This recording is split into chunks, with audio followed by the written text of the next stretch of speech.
Welcome back, dear students.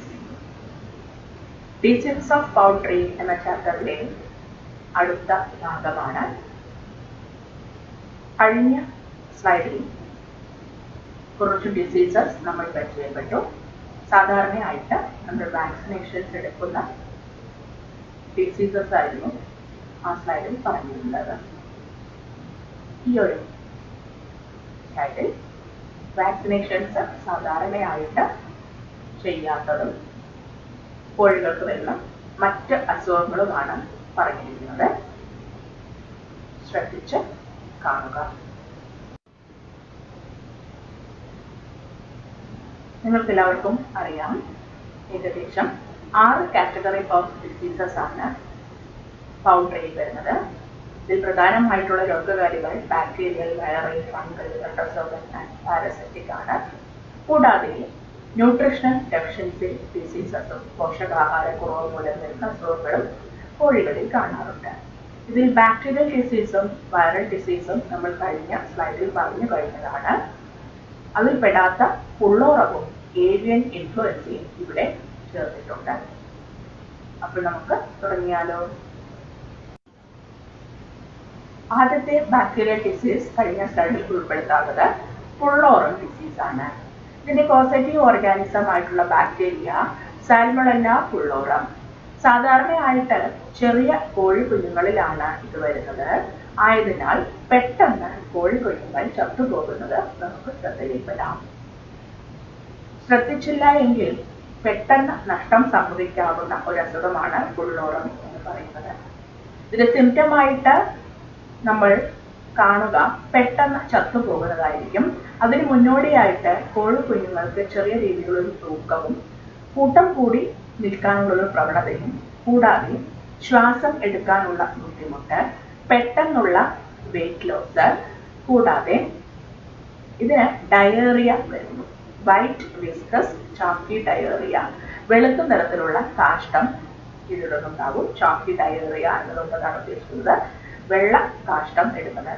അതിന്റെ ഭാഗമായിട്ട് എപ്പോഴും വെൻ റീജിയനിൽ നമ്മൾ പ്രൊവൈഡ് ചെയ്തിരിക്കുന്ന ലിറ്റർ എത്തിപ്പിടിച്ചിരിക്കുന്നത് കാണാം. പെട്ടെന്നുള്ള മരണവും സംഭവിക്കാം. കോഴിക്കുഞ്ഞുങ്ങളായതിനാൽ ചികിത്സിക്കാനുള്ള സമയം നമുക്ക് ലഭിക്കാത്തതിനാൽ പെട്ടെന്ന് ചത്തുപോകുകയും വലിയ നഷ്ടം സംഭവിക്കുകയും ചെയ്യുന്ന അസുഖമാണ് പുള്ളോറം ഡിസീസ് എന്നത്.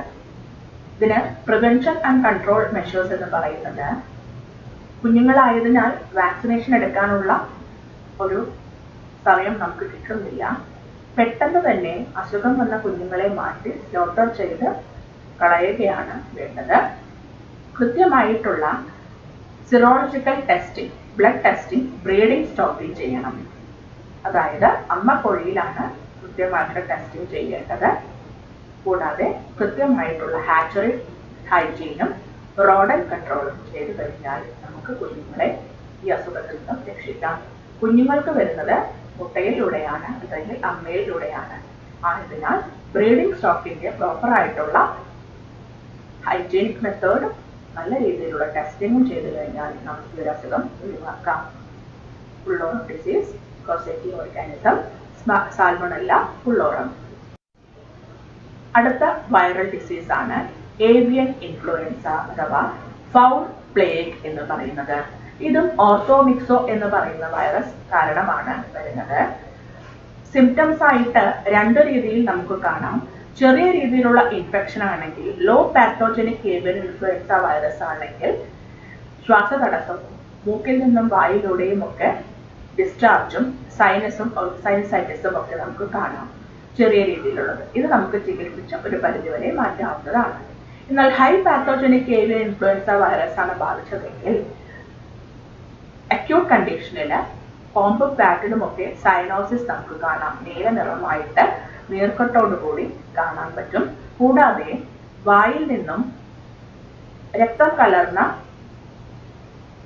ഡിസ്ചാർജ് നമുക്ക് കാണാൻ പറ്റും, വായിൽ നിന്നും മൂക്കിലൂടെയും ഒക്കെ. കൂടാതെ പച്ച നിറത്തിലുള്ള കാഷ്ടവും ഇവ ഇടുന്നത് ശ്രദ്ധിക്കാം. പൊതുവെ എല്ലാ കോഴികളും കാണിക്കുന്ന ഒരു സിംറ്റമാണ് കോഴി തൂക്കം പോലെ തന്നെ തൂങ്ങി നിന്ന് കോമ്പും ബാറ്റിലും നീല നിറമാകുന്നത് ഇതിന്റെ പ്രത്യേകതയാണ്. കൂടാതെ നേസൽ ഡിസ്ചാർജും ഗ്രീനിഷ് ആയിട്ടുള്ള പച്ച നിറത്തിലുള്ള കാഷ്ടവും വാതിരുന്നു. രക്ഷപ്പെട്ട പക്ഷികളിൽ കാണുന്ന പ്രധാനപ്പെട്ട ഒരു പ്രശ്നം എന്ന് പറയുന്നത് ടോർട്ടിക്കോളിസ് ആൻഡ് ഇൻകോർഡിനേഷൻ, അതായത് ശരീരം കൃത്യമായി നിയന്ത്രിച്ചു നിൽക്കാൻ പറ്റാതിരിക്കുക, കൈകാലുകൾ കുഴഞ്ഞു പോകുക, കഴുത്ത് നിവർന്നു നിൽക്കാതിരിക്കാൻ പറ്റുക തുടങ്ങിയുള്ള പ്രശ്നങ്ങൾ അസുഖത്തിൽ നിന്നും രക്ഷപ്പെട്ട കോഴികളിൽ കാണാറുണ്ട്. കൃത്യമായ സമയത്തുള്ള വാക്സിനേഷനാണ് ഇതിനുള്ള പോംവഴി. ഏവിയൻ ഇൻഫ്ലുവൻസ, ഇതിന് പറയുന്ന മറ്റൊരു പേരാണ് fowl plague, positive organism, orthomyxo virus. അടുത്ത അസുഖമാണ് ഫംഗൽ ഡിസീസസ്. നമ്മളിപ്പോൾ ബാക്ടീരിയൽ ഡിസീസും വൈറൽ ഡിസീസും പറഞ്ഞു കഴിഞ്ഞു. അടുത്ത അസുഖമാണ് ഫംഗൽ ഡിസീസസ് എന്ന് പറയുന്നത്. ഫംഗസുകളുടെ പ്രത്യേകത ഇത് എളുപ്പത്തിൽ സ്പ്രെഡ് ചെയ്യുകയും സ്പോറിന്റെ ഫോമിൽ കാണുകയും ചെയ്യുന്നു. ആയതിനാൽ വായുവിലൂടെ എളുപ്പത്തിൽ ശരീരത്തിനകത്തേക്ക് കയറാൻ സാധ്യതയുണ്ട്. കൂടാതെ ഫുഡുമായിട്ട് അല്ലെങ്കിൽ വെള്ളവുമായിട്ട് മിക്സ് ചെയ്യുമ്പോഴും ഇത് എളുപ്പത്തിൽ കോഴിയുടെ ശരീരത്തിൽ കടക്കാം. ആസ്പെർഗിലോസിസ് എന്ന് പറയുന്ന അസുഖമാണ് ആദ്യം ഫംഗൽ ഡിസീസസിൽ വരുന്നത്. Positive organism Aspergillus fumigatus. ഇതിന് മറ്റൊരു പേര് കൂടെ വിളിക്കുന്നു ബ്രൂഡർ ന്യൂമോണിയ. എപ്പോഴും പരീക്ഷയ്ക്ക് ചോദിച്ചു കണ്ട ഒരു ചോദ്യമാണ് PSC പരീക്ഷയ്ക്ക്. ബ്രൂഡർ ന്യൂമോണിയ എന്ന് അറിയപ്പെടുന്ന അസുഖത്തിന്റെ പേരുണ്ട് ആസ്പെർഗിലോസിസ്, പോസിറ്റീവ് ഓർഗാനിസം ആസ്പെർഗില്ലസ് ഫ്യൂമിഗേറ്റസ് എന്ന് പറയുന്നത്. സാധാരണയായിട്ട് നമ്മൾ പറഞ്ഞു സ്പോർ ഫോമിലാണ് ഇവ കാണുന്നത്. ആയതിനാൽ ശ്വാസത്തിലൂടെയും എക്യുപ്മെന്റ്സിന്റെയും വെള്ളത്തിന്റെയും ഫുഡിന്റെയും കണ്ടാമിനേഷനിലൂടെയും കോഴിക്കുഞ്ഞുങ്ങളുടെ ശരീരത്തിനകത്തേക്ക് കയറുന്നു. സിംറ്റംസ് ആയിട്ട് കാണുന്നത് ലേബേർഡ് ബ്രീത്തിങ്, അതായത് പതിയെ ശ്വാസമെടുക്കാനുള്ള ബുദ്ധിമുട്ട്, സമയമെടുത്ത് ശ്വാസം ഉള്ളിലേക്ക് എടുക്കുകയും പുറത്തേക്ക് വിടുകയും ചെയ്യുന്നു. കിതയ്ക്കുക, ഗ്യാസ്പിംഗ്. കൂടാതെ നമ്മൾ ചത്തതിനു ശേഷം പോസ്റ്റ്മോർട്ടം ചെയ്ത് നോക്കുന്ന സമയത്ത് ലങ്സിന്റെ അകത്തും എയർ സാക്സിന്റെ അകത്തും ഗ്രീനിഷ് നൊഡ്യൂൾസ്, ചെറിയ ചെറിയ കുരുക്കൾ പോലെ നമുക്ക് കാണാൻ പറ്റും. അങ്ങനെയാണ് അസുഖമാണെന്ന് നമുക്ക് ഉറപ്പിക്കാൻ കഴിയുക. പ്രിവെൻഷൻ ആൻഡ് കൺട്രോൾ എന്ന് പറയുന്നത് ഇത് എപ്പോഴും സാധാരണയായിട്ട് വരുന്നത് ഹാച്ചറിയിലൂടെയാണ്. ഇതൊരു ഹാച്ചറി ബോൺ ഡിസീസ് ആയതിനാൽ proper sanitation and hygiene of hatchery, egg holding room, incubator and chick holding room, ഇത്രയും കാര്യം ഉറപ്പിക്കുക. ഹാച്ചറിയും മുട്ട സൂക്ഷിക്കുന്ന സ്ഥലവും കുഞ്ഞുങ്ങളെ സൂക്ഷിക്കുന്ന സ്ഥലവും അതിനുപയോഗിക്കുന്ന പാത്രങ്ങളും എല്ലാം സ്ട്രിക്ട്ലി ഹൈജീനിക് മെഷേഴ്സ് ഫോളോ ചെയ്ത് വേണം സൂക്ഷിക്കാനായിട്ട്. എപ്പോഴും ഉപയോഗിക്കുന്ന ലിറ്റർ വൃത്തിയുള്ളതും നനവില്ലാത്തതുമായിരിക്കാൻ പ്രത്യേകം ശ്രദ്ധിക്കുക. പഴകിയ ഭക്ഷണങ്ങളോ നനഞ്ഞ ഭക്ഷണങ്ങളോ കൊടുക്കാതിരിക്കാൻ പ്രത്യേകം ശ്രദ്ധിക്കുക. കൂടാതെ നിയന്ത്രിക്കുന്നതിനായിട്ട് കോപ്പർ സൾഫേറ്റ് എന്ന് പറയുന്ന ക്രിസ്റ്റൽ 1:2000 കോൺസെൻട്രേഷൻ എന്ന രീതിയിൽ നമുക്ക് മിക്സ് ചെയ്ത് കുടിക്കാൻ കൊടുക്കാവുന്നതാണ്. കോപ്പർ സൾഫേറ്റ് കലക്കിയ വെള്ളം കുടിക്കാൻ കൊടുക്കുന്നത് ഇത് ഒരു പ്രിവെന്റീവ് മെഷറായിട്ട് ചെയ്യാം. ആസ്പെർഗിലോസിസ് അഥവാ ബ്രൂഡർ ന്യൂമോണിയ എന്ന് പറയുന്ന ഫംഗൽ ഡിസീസ് ആണ്. ചിക്സിനാണ് വരുന്നത്. ഹാച്ചറി ബോൺ ഡിസീസ് ആയതിനാൽ ഹാച്ചറി ഓപ്പറേഷൻസിൽ എപ്പോഴും സ്ട്രിക്ട് സാനിറ്റേഷൻ ആൻഡ് ഹൈജീൻ ഉറപ്പാക്കേണ്ടത് അത്യാവശ്യം ആണ്. അടുത്ത അസുഖമാണ് പ്രോട്ടോസോവൻ ഡിസീസ് ആയിട്ടുള്ള കോക്സിഡിയോസിസ്. സാധാരണയായിട്ട് കോക്സിഡിയോസിസ് അധികമായി കണ്ടുവരുന്നത് സ്പോർസ് കാരണമാണ്, അഥവാ ഇൻട്രാസെല്ലുലാർ പാരസൈറ്റ്സ് ആണ് ഇതിനുള്ള രോഗകാരി എന്ന് പറയുന്നത്. 9 തരത്തിലുള്ള കോക്സിഡിയൻ പാരസൈറ്റുകളുണ്ട്. ഇത് 9 വ്യത്യസ്ത തരം കോക്സിഡിയോസിസ് ആണ് കാണിക്കുന്നത്. ഇത് പ്രധാനമായിട്ടുള്ള കാരണം എന്ന് പറയുന്നത് നമ്മൾ പറഞ്ഞു പാരസൈറ്റ് സ്പോർ ഫോമിൽ കാണാൻ പറ്റും. ഇത് ഭക്ഷണത്തിലൂടെയോ ലിറ്ററിലൂടെയോ കോഴിയുടെ ശരീരത്തിനകത്തേക്ക് കടക്കുകയും ഇത് അതിന് ഇൻറ്റസ്റ്റൈനിൽ പെറ്റുപെരുകി വളർന്ന് കാഷ്ടത്തിലൂടെ പുറത്തേക്ക് വരികയും ചെയ്യും. എങ്ങനെ നമുക്ക് ഉറപ്പിക്കാം എന്ന് വെച്ചാൽ ബ്ലഡ് ഡ്രോപ്പിംഗ്സ് ആയി കാഷ്ടത്തിൽ രക്തം നമുക്ക് കാണാൻ പറ്റും. പെട്ടെന്ന് മരണകാരിയാവുന്ന ഒരു അസുഖം കൂടെയാണ് പ്രോട്ടോസോവൻ ഡിസീസ് ആയിട്ടുള്ള കോക്സിഡിയോസിസ്. കോഴി പെട്ടെന്ന് മെലിഞ്ഞു പോകുകയും പ്രൊട്ടക്ഷൻ കുറയുകയും ചെയ്യുകയും ചെയ്യുന്നു. പ്രിവെൻഷൻ കൺട്രോൾ എന്ന് പറയുന്നത് വാക്സിനേഷൻ ഉണ്ടെങ്കിലും നമ്മൾ സാധാരണയായിട്ട് ചെയ്യുന്നത് കോക്സിഡിയോസ്റ്റാറ്റ് ഫീഡിൽ മിക്സ് ചെയ്ത് കൊടുക്കുകയാണ് ആന്റി കോക്സിഡിയൽ ഡ്രഗ്സ് ആയിട്ട്. കൂടാതെ സ്ട്രിക്റ്റ് ആയിട്ടുള്ള സാനിറ്റേഷൻ മെഷേഴ്സും നല്ല രീതിയിലുള്ള ലിറ്റർ മാനേജ്മെന്റും ഉണ്ടെങ്കിൽ കോക്സിഡിയോസിസ് ഒരു പരിധി വരെ നമുക്ക് തടയാവുന്നതാണ്. ഇപ്പോൾ കോക്സിഡിയോസിസ് ഇൻട്രാസെല്ലുലാർ പാരസൈറ്റ്സ് മൂലമാണ് വരുന്നത്. സിംറ്റം ഓർത്തു വയ്ക്കുക, ബ്ലഡ് വെയിൻ ഡ്രോപ്പിംഗ്സ്. PSC പരീക്ഷയ്ക്ക് സാധാരണ ചോദിച്ചിട്ടുള്ള ചോദ്യമാണ്. കോക്സിഡിയോസിസ്, കോസൈറ്റിയോ organism intracellular parasite, symptom blood vein droppings. അടുത്ത അസുഖമാണ് പാരസൈറ്റിക് ഡിസീസസ്. പരാതങ്ങൾ മൂലം വരുന്ന അസുഖങ്ങൾ. പരാതങ്ങൾ എന്ന് പറയുന്നത് അഥവാ പാരസൈറ്റ് എന്ന് പറയുന്നത് രണ്ട് രീതിയിൽ നമുക്ക് കാണാം. എൻഡോ പാരസൈറ്റുകളും എക്ടോ പാരസൈറ്റുകളും.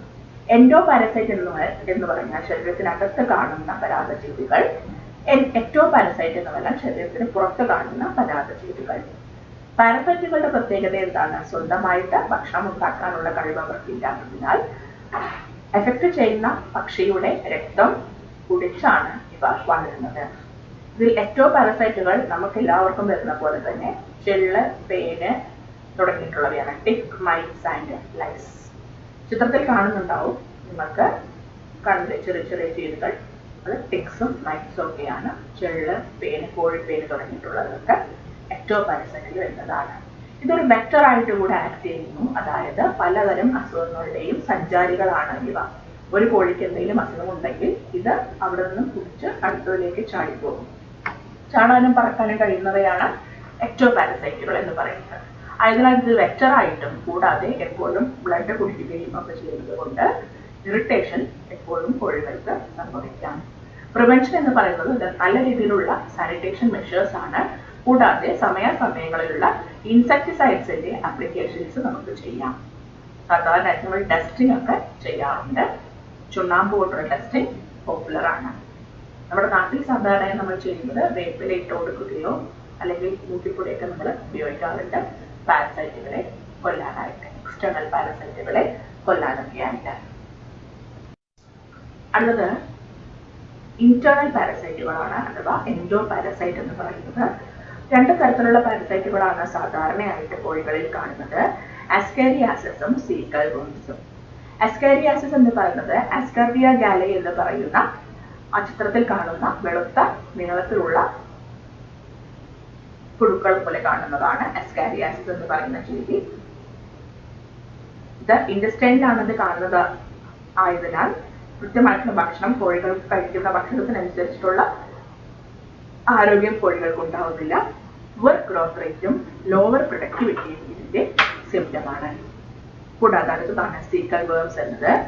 സീക്കൽ വേംസിന്റെ കോസൈറ്റിയോ ഓർഗാനിസം ഹെറ്ററാകൈനസ് ഗാലിനെ എന്ന് പറയുന്ന രോഗകാരിയാണ്. ഹെറ്ററാക്കിസ് ഗാലിനെ എന്ന് പറയുന്ന വേമാണ് ഇതിന് കാരണം. സീക്കയിലാണ് ഇത് കാണുന്നത്. ലാർവെ ഒരു കരിയറായിട്ട് ആക്ട് ചെയ്യുകയും കോഴികളിൽ, ടർക്കി കോഴികളിൽ ബ്ലാക്ക് ഹെഡ് എന്ന് പറയുന്ന ഡിസീസസിന് കാരണമാകുകയും ചെയ്യുന്നത് ഈ സീക്കൽ വേംസ് ആണ്. ആന്റി ഹെൽമന്തിക് ഡ്രഗ്സ് ആണ് ഇതിനുള്ള പോംവഴി. ഇന്റേണൽ ഡ്രഗ്സ് കൊടുക്കേണ്ടതുണ്ട് എൻഡോ പാരസൈറ്റ്സിനെ കൺട്രോൾ ചെയ്യാനായിട്ട്. അതായത് വിരയെ ഇളക്കുക എന്ന് പറയുന്ന പ്രോസസ് തന്നെയാണ് ആന്റി ഹെൽമന്തിക് ഡ്രഗ്സ് കൊണ്ട് ഉദ്ദേശിക്കുന്നത്. അത്രയുമാണ് പാരസൈറ്റിക് ഡിസീസസ്. എൻഡോ പാരസൈറ്റ്സ് രണ്ടെണ്ണമാണുള്ളത്, അസ്കാരിയാസിസും സീക്കൽ വേംസും. അടുത്തതായിട്ട് ന്യൂട്രീഷണൽ ഡെഫിഷ്യൻസി ഡിസീസസ്. ഭക്ഷണത്തിലെ പോഷകത്തിന്റെ അളവ് കുറവ് കാരണം വരുന്ന അസുഖമാണ് ന്യൂട്രീഷണൽ ഡെഫിഷ്യൻസി ഡിസീസസിൽ വരുന്നത്. അതിൽ പ്രധാനമായിട്ടും വിറ്റാമിൻ എ, ഡി, ഇ തുടങ്ങിയിട്ടുള്ള, കൂടാതെ കെയുമുണ്ട്. വിറ്റാമിൻ എ, ഡി, ഇ ഇത്രയുമാണ് ന്യൂട്രീഷണൽ ഡെഫിഷ്യൻസി ഡിസീസസിൽ പ്രധാനമായിട്ട് വരുന്ന അസുഖങ്ങൾ. വിറ്റാമിൻ എയുടെ ഡെഫിഷ്യൻസി മൂലം വരുന്ന അസുഖമാണ് ന്യൂട്രീഷണൽ റൂപ്പ് എന്ന് പറയുന്നത്.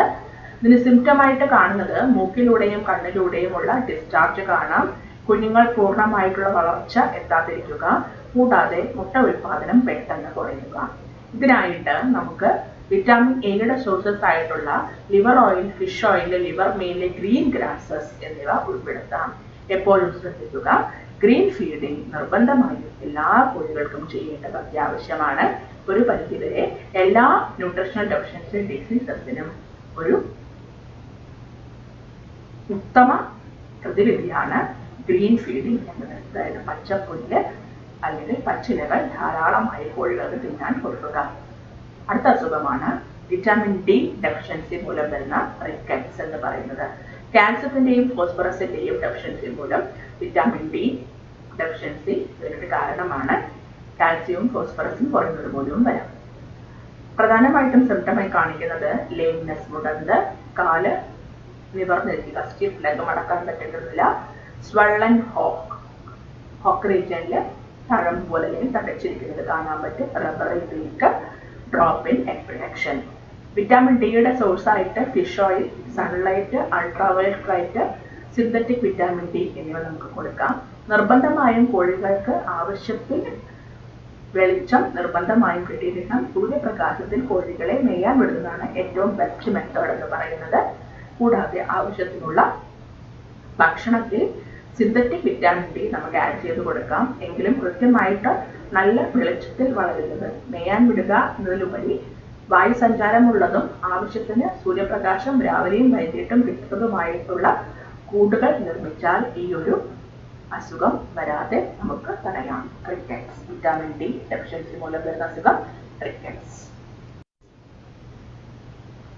അടുത്തത് വിറ്റാമിൻ ഇ ഡെഫിഷ്യൻസി മൂലം വരുന്ന അസുഖമാണ് ക്രേസി ചിക്ക് ഡിസീസ് അഥവാ ന്യൂട്രീഷണൽ എൻസെഫാലോമലേഷ്യ എന്ന് പറയുന്ന രോഗം. ന്യൂട്രീഷണൽ എൻസെഫാലോമലേഷ്യ, ക്രേസി ചിക്ക് ഡിസീസ് എന്ന് കൂടെ അറിയപ്പെടുന്നുണ്ട്. PSCക്ക് ചോദിക്കാവുന്ന ചോദ്യമാണ്. ക്രേസി ചിക്ക് ഡിസീസ് അഥവാ ന്യൂട്രീഷണൽ എൻസെഫാലോമലേഷ്യ എന്ന് പറയുന്ന രോഗത്തിന് കാരണം വിറ്റാമിൻ ഇ ഡെഫിഷ്യൻസിയാണ്. ഇതിന്റെ ഭാഗമായിട്ട് വിറ്റാമിൻ ഇ ഡെഫിഷ്യൻസി എന്ന് പറയുന്നത് ആന്റി സ്റ്റെറിലിറ്റി വിറ്റാമിൻ കൂടെയാണ്. കൂടാതെ incoordination of movement, convulsions and paralysis of leg and death ക്രമേണ മരണത്തിലേക്ക് നയിക്കുന്നു. കൈകാലുകൾ കൃത്യമായിട്ട് മൂവ് ചെയ്യാനോ നിവർന്ന് നിൽക്കാനോ ഒന്നും പറ്റാതെ കോഴി കുഞ്ഞ് നിൽക്കുന്ന സ്ഥലത്ത് ഇങ്ങനെ കറങ്ങുന്നത് നമുക്ക് കാണാൻ പറ്റും. ഇതിന്റെയും സോഴ്സ് ആയിട്ട് green grass, vegetable oil, liver meal, legumes, synthetic vitamin എന്നിവ നമുക്ക് കൊടുക്കാവുന്നതാണ്. എല്ലാത്തിനും പ്രതിവിധി ഗ്രീൻ ഗ്രാസ് ആണെന്ന് എല്ലാവരും ശ്രദ്ധിച്ചു കാണുമല്ലോ. എല്ലാ ന്യൂട്രീഷണൽ ഡെഫിഷ്യൻസി ഡിസീസസിലും ഏറ്റവും വലിയ മരുന്ന് എന്ന് പറയുന്നത് ഗ്രീൻ ഫീഡിംഗ് തന്നെയാണ്. അടുത്ത അസുഖമാണ് വിറ്റാമിൻ B2 ഡെഫിഷ്യൻസി മൂലം വരുന്ന റൈബോഫ്ലേവിൻ എന്ന് പറയുന്ന വിറ്റാമിൻ B2 ഡെഫിഷ്യൻസി മൂലം വരുന്ന curled toe paralysis. Curled toe എന്ന് പറയുമ്പോൾ തന്നെ നിങ്ങൾക്ക് മനസ്സിലാകും, കാലുകൾ വളഞ്ഞിരിക്കുന്ന അല്ലെങ്കിൽ കാലുകൾക്ക് പാരാലിസിസ് വരുന്ന അസുഖമാണ് കേൾഡ് ടോ പാരാലിസിസ് എന്ന് പറയുന്നത്. കൃത്യമായിട്ടുള്ള വളർച്ചയില്ലായ്മയും പാരാലിസിസും ഇൻവേർഡ് കേളിംഗ് ഓഫ് ടോയ്സും ഇതിന്റെ പ്രത്യേകതയാണ്. കാലുകൾ മുന്നോട്ട് വളഞ്ഞ് ഇരിക്കുക, നിവർന്ന് നിൽക്കാനോ നടക്കാനോ ഒന്നും പറ്റുന്നില്ല. ഇഴഞ്ഞു നടക്കാനുള്ള സാധ്യത ഇവിടെ കാണുന്നു. ഇതിന്റെയും പ്രതിവിധി എന്താണെന്ന് നോക്കൂ. Liver meal, milk products, young grasses, rice bran, molasses, synthetic vitamin B2. ഇത്രയുമാണ് ന്യൂട്രീഷണൽ ഡെഫിഷ്യൻസി ഡിസീസസ്. എല്ലാ ന്യൂട്രീഷണൽ ഡെഫിഷ്യൻസി ഡിസീസസും തടയാനുള്ള ഏറ്റവും പ്രധാനപ്പെട്ട മാർഗം ഗ്രീൻ ഫീഡിംഗ്, കൃത്യമായിട്ടുള്ള നല്ല ക്വാളിറ്റി ഉള്ള ഫീഡ് കൊടുക്കാൻ പ്രത്യേകം ശ്രദ്ധിക്കുക. ഇനി പ്രിവെൻഷൻ ആൻഡ് കൺട്രോൾ. എല്ലാവർക്കും അറിയാം, കോഴി വളർത്തലിൽ ഏറ്റവും ശ്രദ്ധിക്കേണ്ട ഒരു കാര്യമാണ് ഗുഡ് മാനേജ്മെന്റ് പ്രാക്ടീസസ്. നല്ല രീതിയിലുള്ള management, feeding, cleaning, sanitation and hygiene. കൂടാതെ സമയാസമയങ്ങളിലുള്ള വിരയിളക്കൽ, ഡീവേർമിംഗ്, കൃത്യസമയത്തുള്ള ട്രീറ്റ്മെന്റ്, കൃത്യസമയത്തുള്ള അസുഖം വരുന്നതിന് മുൻപേ തന്നെ കൃത്യമായിട്ടുള്ള ഫീഡിങ്ങും ക്ലീനിങ്ങും ഒക്കെ ചെയ്തു കഴിഞ്ഞാൽ വരില്ല. വന്നു കഴിഞ്ഞാൽ ഉടനെയുള്ള ഫ്ലോക്കിന്റെ എഫക്റ്റഡ് ഫ്ലോക്കിനെ മാറ്റി ചികിത്സിക്കുക, അസുഖം വന്ന കോഴികളെ മാറ്റി ചികിത്സിക്കുക, ചികിത്സിക്കാൻ പറ്റാത്തതുണ്ടെങ്കിൽ ഉടനെ കൊന്നു കളയുക എന്നത് വളരെ അത്യാവശ്യമാണ്. എല്ലാത്തിനും നല്ലൊരു ക്വാളിഫൈഡ് ആയിട്ടുള്ള ഒരു വെറ്റിനറിയന്റെ സഹായം തേടാവുന്നതാണ്. കൃത്യമായിട്ടുള്ള ലിറ്റർ മാനേജ്മെന്റ് എപ്പോഴും ശ്രദ്ധിക്കുക. ഡീവേർമിംഗ് ചെയ്യേണ്ടത് സാധാരണയായിട്ട് റാണിക്കറ്റ് ഡിസീസ് വാക്സിൻ എടുക്കുന്നതിന് ഒരാഴ്ച മുൻപും, അതായത് 8 ആഴ്ച പ്രായമാകുമ്പോൾ, ബിഫോർ 8 weeks ഓഫ് ഈച്ച്. 8 ആഴ്ച ആകുന്നതിന് മുമ്പ് ഒരു പ്രാവശ്യം ഡീവേർമിംഗ് ചെയ്യുക. കൂടാതെ 3 ആഴ്ച ഇടവിട്ട് ഏകദേശം 20 ആഴ്ചയാകുമ്പോഴേക്കും, മുട്ടപ്രായമാകുമ്പോഴേക്കും 3 ആഴ്ച ഇടവിട്ട് 4 ഡീവേർമിംഗ് ചെയ്ത് കഴിഞ്ഞാൽ ഒരു പരിധിവരെ എല്ലാ ഇന്റേണൽ പാരസൈറ്റ്സുകളെയും നമുക്ക് നിയന്ത്രിക്കാം. കൃത്യമായിട്ടുള്ള litre management, fit plan, sanitation and hygiene, ഇതാണ് അസുഖങ്ങൾ വരാതിരിക്കാനുള്ള ഏക മാർഗം. എല്ലാവർക്കും മനസ്സിലായി എന്ന് വിശ്വസിച്ചുകൊണ്ട് നിർത്തുന്നു. വീണ്ടും കാണാം. Thank you.